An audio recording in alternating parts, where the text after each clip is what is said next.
This lecture is entitled LSD and the Art of Conscious Living.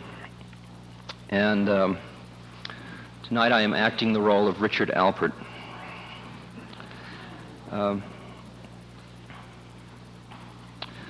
I'm so used to starting these meetings that I've been holding on the West Coast with a legal disclaimer that rather than break a very adaptive habit, let me start by saying that nothing I will say tonight should in any way be interpreted as my advocating the overthrow of the United States government by force or violence.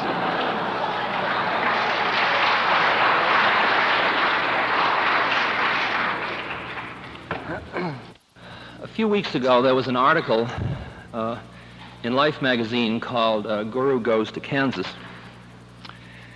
And I hope many of you saw it. It was an article that demonstrated that life actually can be beautiful. It concerned Allen Ginsberg. And I would like to put in my bit here, as every other speaker, as many of the other speakers have, as a member of the advisory committee. Yes, sir.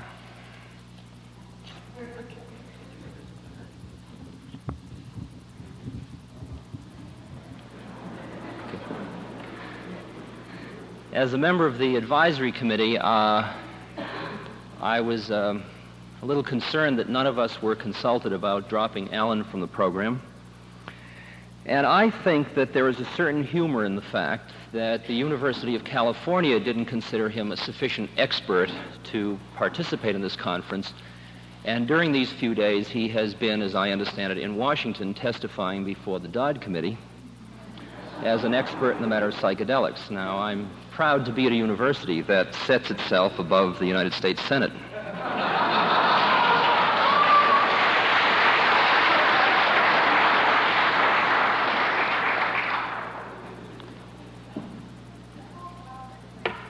Talk louder, please. How about that? Okay.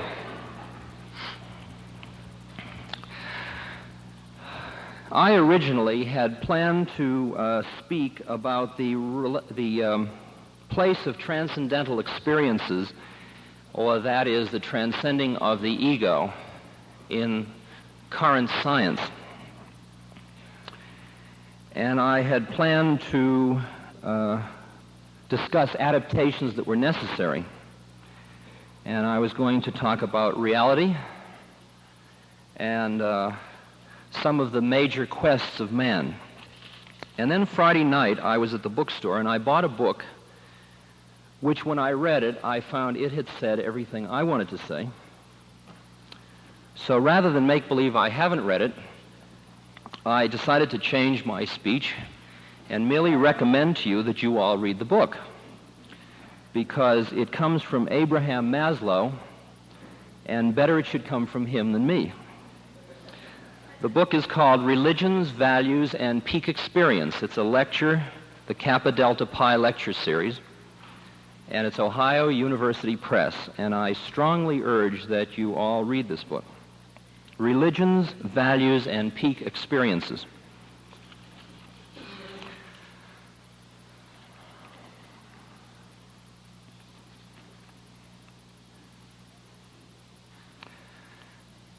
And he poses in there a series of questions which are the basic questions which you can divide into any number you want, but he characterized them very well.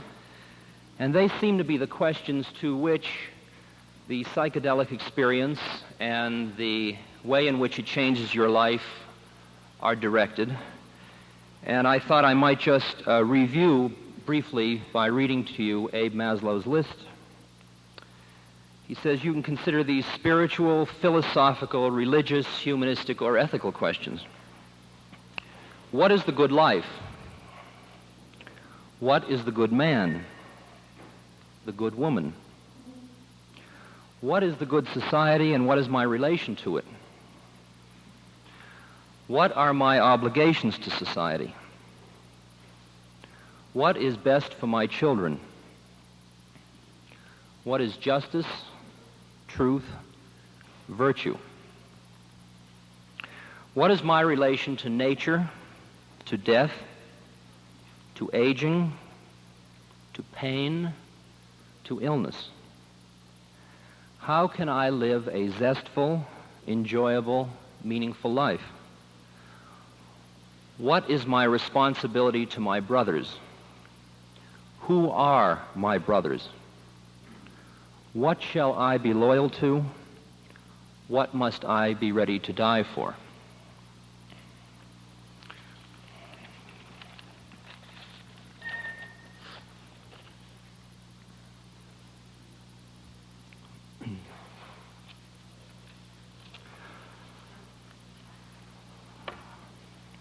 Now, tonight, I am primarily concerned with social institutions that we can conceive of that will help us realize some of the effects of psychedelic experiences.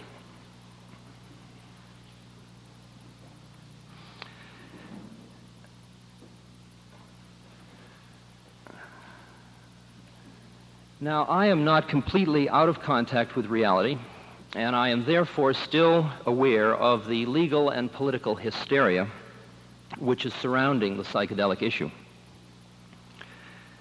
The ill-advised and irresponsible action of the California legislature, going against the advice of their own research staff and the guidelines laid down by the federal government, the present training course of the FDA in which guns are being issued to the agents to deal with us, Goddard, head of the Food and Drug Administration, Dr. Goddard, yesterday in the newspaper, calling consciousness expansion as a product of psychedelics, quote, sheer bunk, unquote. Now, I might get quite concerned about all of this, but the other day I was with a friend of mine who used to be a pusher. Now, he only sold psychedelics at very low prices, and it was very good quality, and he sold it to people he loved because he thought that was a humanly beautiful thing to do. And then when things got a little hot, he decided to go out of business. And I was asking him whether or not this was a hardship on him to go out of business. And he said, no, it was fascinating because he realized that as most of the people like him would stop selling chemicals, the mafia would move in. And he knew that sooner or later they would test the product. And what fascinated him, as it fascinates me,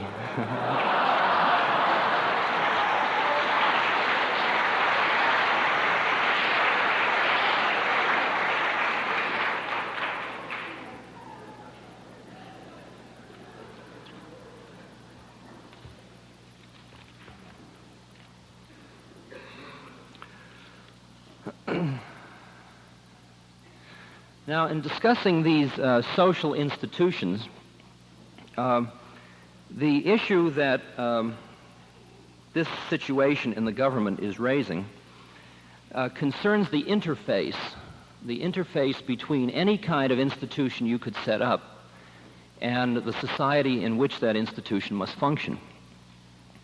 And in the past few years, I've been identified with some institutions for which there has been some tension in the interface. In Mexico, in Millbrook, and then I have spent time with Ken Kesey and the Hells Angels, and all of these are involved in social institutions with which there is some tension between the institution and the larger society. Now, what is being created by present legislation is merely intensifying, as far as I can see, the tension that exists within this interface. And I have suggested, along with colleagues, some alternatives to the government's present position. One of them, which a number of us have been suggesting, is that the government use the limited licensing which it uses for radioisotopes to set up centers which can be privately financed, government-controlled, where any responsible citizen could come and have a psychedelic experience for whatever reason he might choose. This would be allowing maximum freedom and yet some control and protection.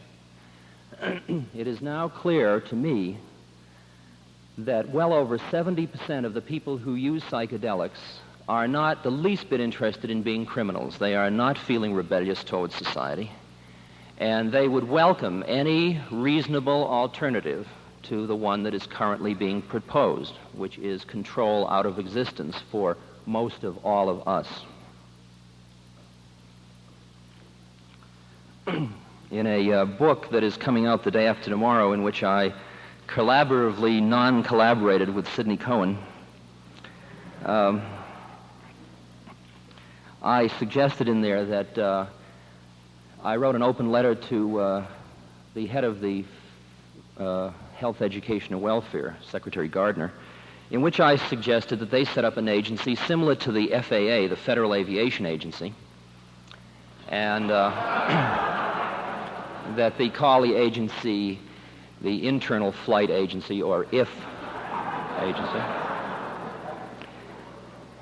and that the agency licensed people over 16 years of age who could successfully demonstrate that they could indeed take off and land safely.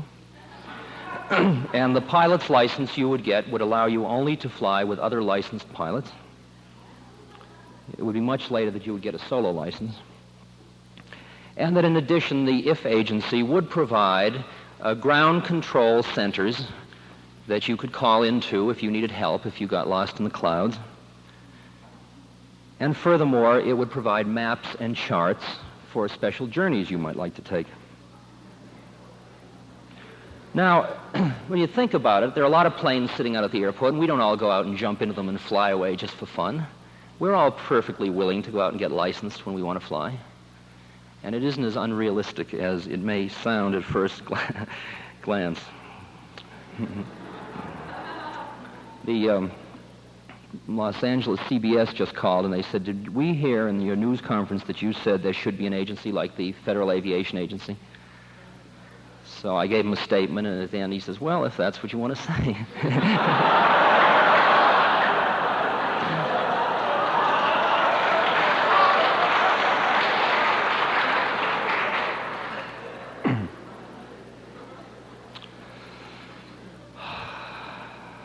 There's nothing much to lose anymore, you know.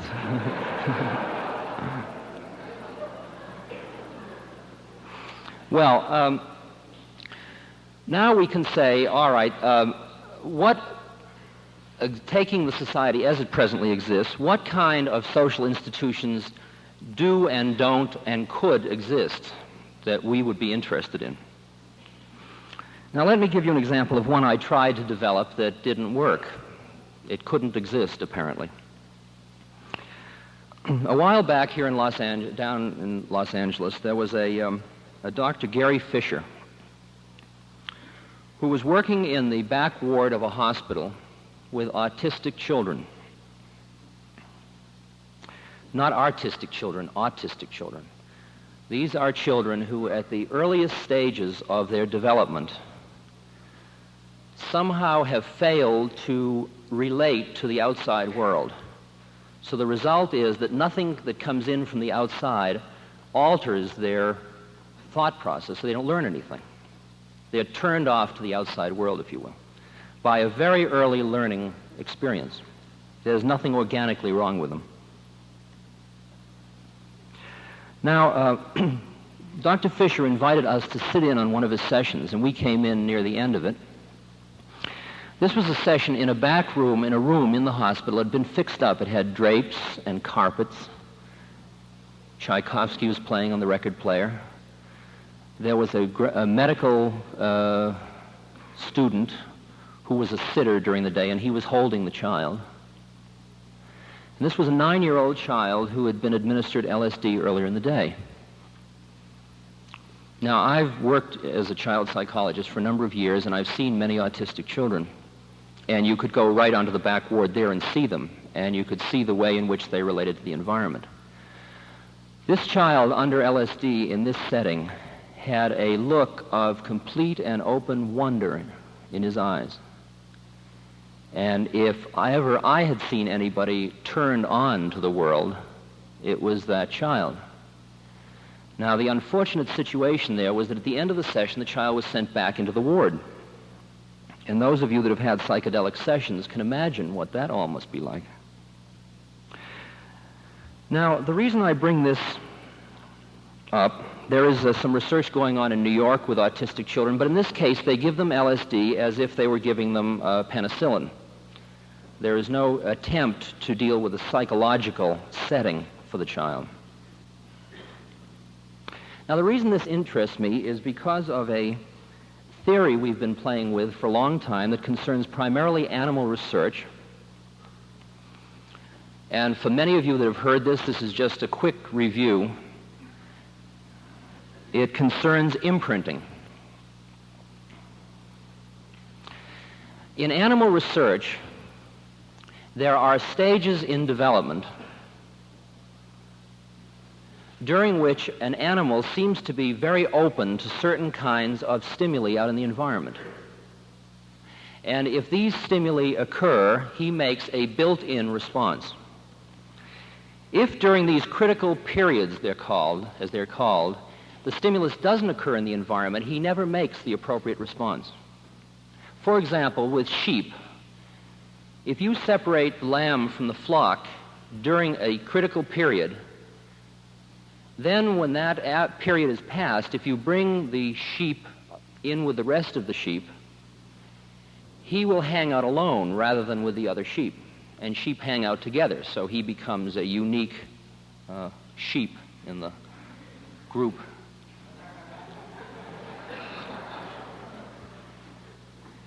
This is an example of failure, if you will, to imprint the group during a critical period of his development. Well, now, if you apply this metaphor, and consider it only a metaphor, to human development, you could argue that at different stages in our development, different months, there are different critical periods during which time we are open to different kinds of experiences. This fits in, by the way, with the Freudian model of psychosexual stages of development and so on. Now, the reason further that I'm interested in this is because I'd noticed that even though all of us have had hundreds of sessions together, and each of us have even had many hundreds, I could still recognize all the people in the group. Certainly many of our characteristics were different, but Tim was still Tim, and Carol was still Carol, and Jane was Jane, and so on. And I was curious what the depths of the LSD experience were all about. And it seemed to me that what had happened was that we could deal very easily with the superficial personality characteristics and behaviors and the philosophical insights, but some of the core personality characteristics didn't seem to be open to our investigation, and I felt it was primarily because we didn't know how to program sessions to explore those areas. Then I realized why we don't know much about core personality is because everybody has one. It's like a Ford assembly line. All the Fords come out, so you never even know how it works because they all look the same. But autistic children are the one group where it goes wrong right at the beginning. And it stood to reason that if we could take these autistic children and indeed explore with them through LSD, we might indeed learn something about this initial laying down of core personality concepts. Well, I wanted to correct for Gary Fisher's problem, and so I designed a study which would be run out at a country estate with doctors and so on, and we would have 2 rooms so that the child would move from the room he started in through the session into a whole new setting after the session. He'd be out with trees and rocks and water and so on. And I presented this in great detail through a number of medical and doctorate, PhD people to the state of Connecticut. And 7 months went by, and I had a number of letters from the President's Commission on Mental Retardation. And finally, I got turned down. And the reason I got turned down was the inside statement, well, fluoridation is a hot issue for us this year, and we can't risk 2 hot political issues in 1 year. Now, you can all that know NIMH be reasonably assured that NIMH would not sponsor such a project either. So this is an example, if you will, of a type of study which cannot be done at this moment in this kind of a relaxed, loose setting because of the panic concerning LSD and the need for close institutional linkage. There is another institution I mentioned briefly which can't exist, although various of us are trying, and this concerns setting up a telephone emergency call service.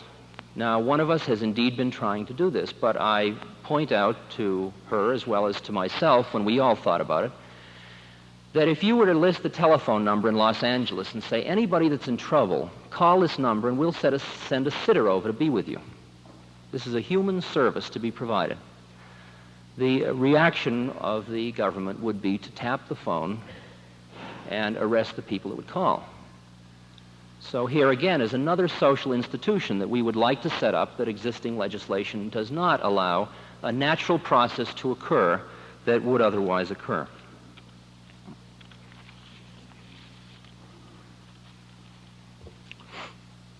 Now, let me shift to a second institution which is emerging in spite of everything. In 1965, we wrote up a model that was suggested a year earlier by Dr. Metzner, a model for a discotheque church, for a rock and roll spiritual endeavor. In our search, this is from the brochure, in our search for collaborative psychedelic game, we have evaluated various possibilities in terms of the following criteria. Can the game be designed to remain fluid? Will the game raise the ecstasy level of the participants? Will the game involve an honest and open contract with society? Will the game be legally and financially sound? We have considered a variety of models mindful of the above criteria. We have chosen this new vehicle after careful assessment. As you well know, rock and roll and other strongly rhythmical folk music in its various guises provides an expanding segment of the population its musical diet. Moreover, it is demonstrable that this same music in its electrical nature is capable of turning on large groups of people. See Time magazine's Everybody's Turned On. And if they say it, that's... People of diverse ages and backgrounds find a common denominator in this music, which enables them to transcend their individual realities and join in group dance and group song. Long the function of music in tribal and traditional societies. Viewing this phenomenon from a spiritual viewpoint, we observe the relationship both in form and content with certain modes of religious music which have been created for the objective purpose of causing the dancer-listener to transcend himself through involvement with rhythms which are related to physiological phenomena, such as heartbeat, the electrical phenomena of the autonomic nervous system, pulse, rate, breath, etc.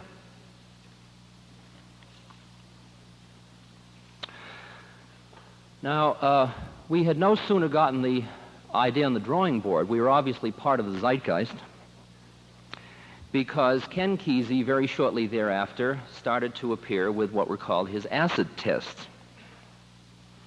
Now, the acid test, when you read about it in the Los Angeles Times or in some of the other papers, San Jose Mercury, really sounded pretty scary. Here were a group of unknowing people coming to a dance hall, and LSD was being put in the lemonade, and people were having sessions in this large group scene.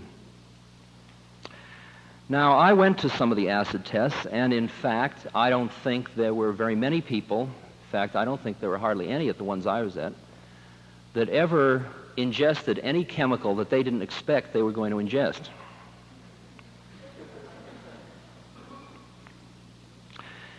And I would say that of all of the group religious experiences I have ever been at, when some of the group snake dances were going on in the midst of these acid tests with a very powerful primitive beat and the feelings, or what I now call in my more far-out state, the vibrations, being so intense, I was awed that people in the age range of 17 to 25 could participate and collaborate in as profound an emotional experience in as humanly loving a way as they did.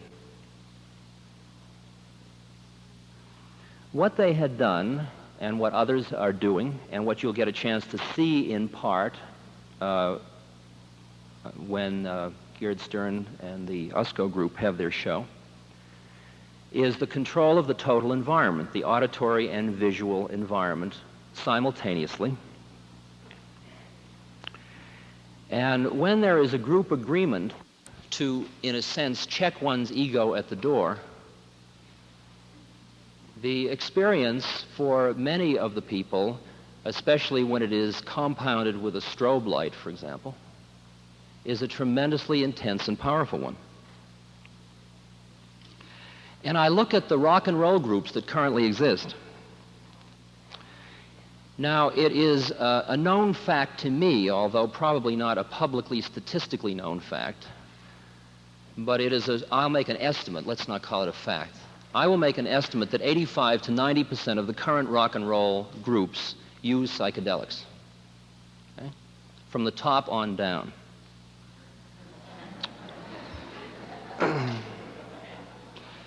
And the kind of music that has been coming out of these groups, which is very interesting because it differs from jazz where the soloist improvised and it was his game. The improvisation is intensely a group experience. Just the titles of these groups, the Grateful Dead, the Lovin' Spoonfuls, just imagine that. Lovin' Spoonfuls play a song, Do You Believe in Magic? Now, in the influence of the East in rock and roll music with the sitar and the rhythms, the Eastern rhythms. And it certainly doesn't, what my suggestion is, here is a social institution right under our very noses that has come in with all of the values that come out of the psychedelic experience through all of the lyrics of these songs, through the rhythms, through the group experiences that are created around them. It's existing, it's going on, and all of the kids between 17 and 25 are hearing it. And the suggestions that are, the disc jockeys have an index like the Catholic Church. And Bob Dylan's record Stoned is on the index, as is a one by the Byrds. Now, it doesn't seem likely to me that any control of that nature, but you see, there it is going to change. Now, it's very interesting that the record Stoned by Bob Dylan has been ruled out, while the record Stoned by Ray Charles, Bob Dylan's record is called Rainy Day Woman, by the way. The Ray Charles version is allowed in because that's about alcohol, but it's still, let's go get stoned, but it's an alcohol referent rather than clearly a psychedelic referent. If you're a devotee of rock and roll music, as I have become, you will be fascinated to notice, for example, the difference between what is the alcohol culture, which is reflected in somebody like Nancy Sinatra, and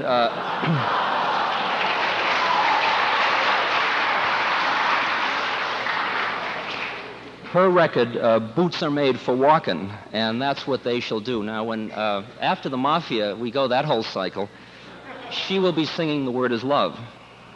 as I understand it. That'll probably send me to jail.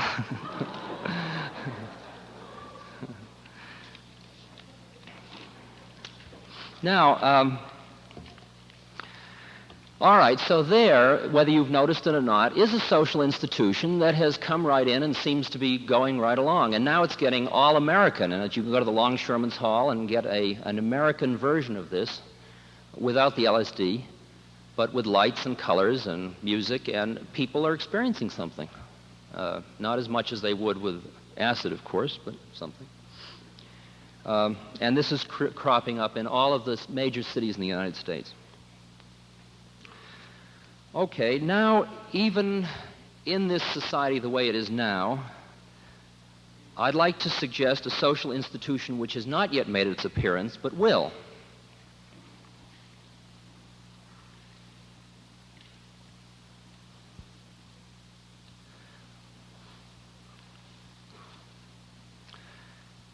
There has been an article circulated that is going to be discussed by Dr. Cohen, an article by Eric Cast. This is the second in a series of research projects he has done in which LSD is administered to terminal cancer patients. Now, one of the unfortunate aspects of Dr. Cast's study is that it's administered to them as a painkiller with no other preparation than that. But it's still an interesting study. And when I read it in the World Medical News a few years ago, the phrase that haunted me was a quote from one of the patients in which the patient said, "I know I'm dying, but look at the beauty of the universe." Right?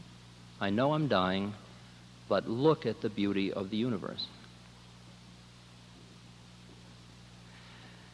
And that clicked in my computer with the memory of a woman whom I visited in Canada when I was speaking up there. She was close to 80, and I asked her why she was interested in LSD, because she had come to my lecture. And her answer was, well, the next major thing I have to do in life is to die. And I suspect that LSD may have something to do with this. Okay? There's the second bit of data I want to feed in. The third concerns Aldous Huxley's book Island, in which he gives an actual blueprint for a psychedelic death, in which the wife of the doctor experiences the dissociative moment, and the whole experience of dying is a positive, liberating one. Now, when you read that, you were amazed at how disparate it was from any known real-life experience of death you knew about in this culture, at least for me. Because almost without exception, in this culture, you are surrounded at times of death by people who deny death. Because there is a taboo about death that is much stronger than any sexual taboo you could ever imagine. So that as you're dying, people are saying, "You're looking better."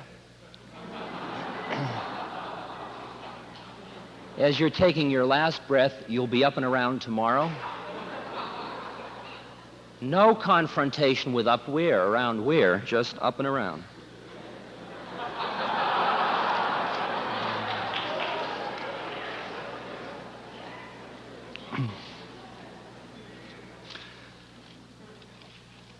It was in 1961 or 2, I guess, that Tim Leary showed me the Tibetan Book of the Dead. And it was on a Saturday, and I had had a session on a Thursday night with psilocybin. And as I leafed through this book, which was 2,500 years old, I came to a passage in the section on second Bardo hallucinations, which brought me up short. Because there, in very minute detail, was a description of the psychedelic experience I had had on Thursday night, and which I had described on Friday as ineffable. Okay?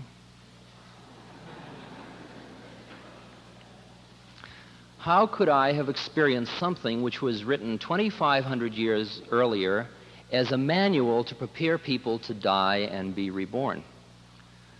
Well, all of my thoughts had been anticipated by Tim and Ralph, who are already busy working on the adaptation of the Tibetan book as a psychedelic manual. The argument being that one could look at this book as an esoteric metaphor concerning psychological death and rebirth, the transcendence of the ego, or, if you will, the psychological death of you as you know yourself to be. Now, here is an exact relationship between the physical and the psychological that is worth noting. Now, it seems, if you put all of these things together, that it might be conceivable to set up an institution. Let's imagine it's in the mountains or by the ocean. It should be oceanic or cosmic. And this would have small little domes, houses, and a person would come there to prepare to die. I hope you're all not too frightened about this topic for me to be talking about it. Now, you could have as much medical help as you wanted, right? And furthermore, you could die in whatever religious metaphor you chose. You don't always find a psychedelic rabbi, psychedelic priest, perhaps, psychedelic ministers. There are lots of them. But in addition, when you came into the place, you would be assigned a psychedelic guide. And the whole orientation and approach would be one of dealing with training for how to get free of the ego, which creates so much of the pain and anguish concerned with dying. Now, as an aside, it's interesting to think of who the staff would be, because what you need are experienced people who have had many psychedelic sessions, gone in and out of their egos many times. Well, here we might go to the acid test to look for our staff. And indeed, when you think of the youth being what are called fringe members of society, because all they know how to do is to transcend their consciousness, apparently, we have now found a new social institution which employs them. Since I must be economically realistic, I must point out to you that everybody dies.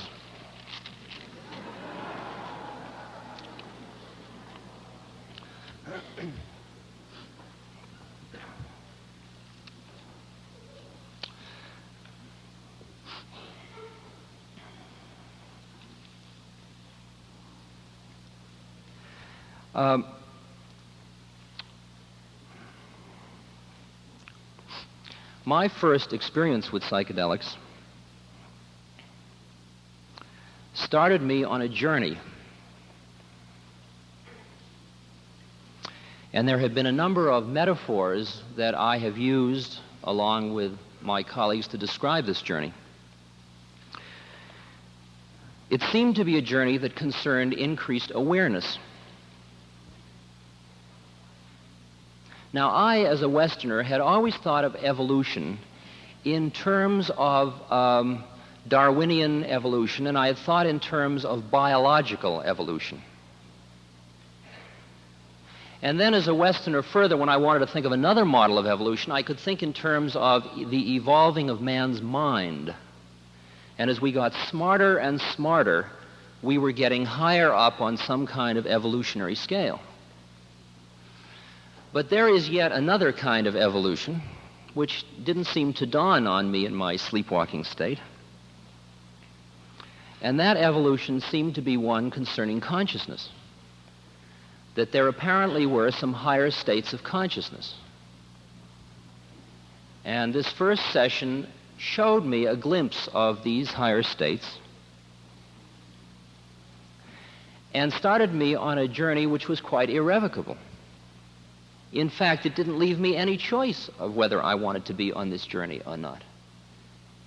Because once one saw the possibility of living at any other level of consciousness, which seemed to involve increased awareness, sensitivity, love, unity, it was an interesting person that could turn away. And an Eastern mystic with whom I have been in extensive correspondence has suggested that it is this experience which is addictive. It's not the drug. And I share with him that feeling.